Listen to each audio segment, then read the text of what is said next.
hizo invite upati maboys wengi. Men are busy looking for money. Unasicheki? Alafu men are prioritize nini zao sana, peace.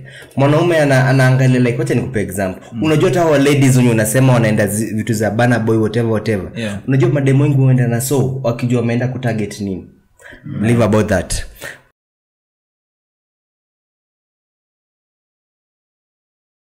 Women wamekuwa empowered so much hadi imefika place we as men are working for peace.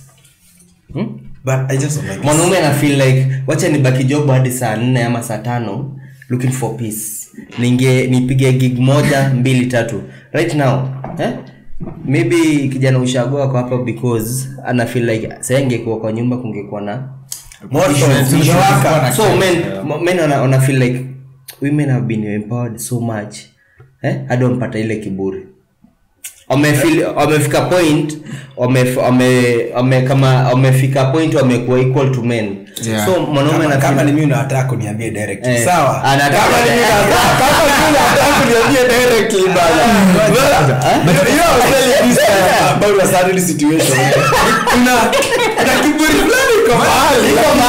Leo kiburi inakuja because mwanamke anapata kiburi kwa sababu kama ana pesa. Lazima akuwe amepata pesa ndio akapata hiyo kiburi.